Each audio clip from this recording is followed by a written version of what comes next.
Hello అండి. నేను మీ doctor Teja పల్మనాలజిస్ట్‌ని. ఈ మధ్య ఫ్లూ సీజన్ బాగా ఎక్కువుంది గదా!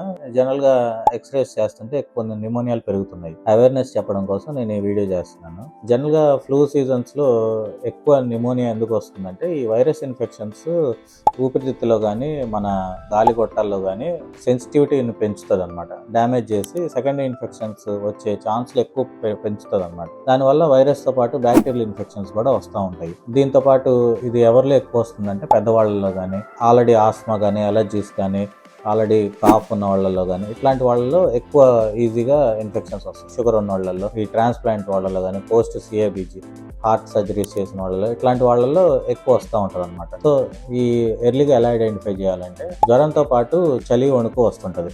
కంటిన్యూగా దగ్గు వస్తూ ఉంటుంది, తగ్గదు. దాంతోపాటు గాలి పీల్చుకున్నప్పుడు చెస్ట్ పెయిన్ రావడం, ఈ ఆయాసం రావడం, ఇట్లాంటి లక్షణాలు ఉంటుంటాయి అన్నమాట. సో ఇలాంటివి ఉన్నప్పుడు వెంటనే డాక్టర్ని సంప్రదించు. దీనిలో first main important thing flu ఇన్ఫెక్షన్స్లో యాంటీబయాటిక్స్ యూజ్ చేయడం, సెల్ఫ్ మెడికేషన్ యూజ్ చేయడం స్టాప్ చేయాలి. ఎందుకంటే ఏ యాంటీబయాటిక్ పనిచేస్తే ఏది పనిచేయదో మీకు తెలియదు. దానివల్ల ఏమవుద్దంటే ఇన్ఫెక్షన్స్ వర్సన్ అవుతూ ఉంటాయి. ఏ ఇన్ఫెక్షన్ మనకు వచ్చిందో అర్థం కాదు. ఆక్సిజన్ తగ్గిపోతూ ఉంటుంది, ఆయాసం పెరుగుతూ ఉంటుంది. సెకండరీ ఇన్ఫెక్షన్స్ వల్ల ఏంటంటే సెప్సిస్ వస్తూ ఉంటుంది, బీపీ తగ్గిపోయి ఇట్లాంటి అది లంగ్ నుంచి బ్లడ్కి పాకుతూ ఉంటాయి ఇన్ఫెక్షన్స్. సో ఇట్లాంటివన్నీ అవాయిడ్ చేయాలి. అసలు ఫ్లూ రాకుండా ఏం చేయాలి అంటే జనరల్గా ఎవ్రీ ఇయర్ ఫ్లూ షాట్స్ తీసుకోవడం కానీ, ఈ ఫ్లూ సీజన్లో రెగ్యులర్ హ్యాండ్ వాష్ చేసుకోవడం, క్రౌడెడ్ ప్లేసెస్ అవాయిడ్ చేయడం, మాస్క్ పెట్టుకోవడం, కొంచెం డిస్టెన్స్ మెయింటైన్ చేయడం, తుంపర్లు పడకుండా ఇట్లాంటివి చేస్తే సరిపోదు. మీ ఫ్రెండ్స్కి ఎవరికైనా ఇది అవసరం పడుతుందంటే ఈ వీడియో షేర్ చేయండి, మన పేజ్ని ఫాలో చేయండి, లైక్ చేయండి. Thank you.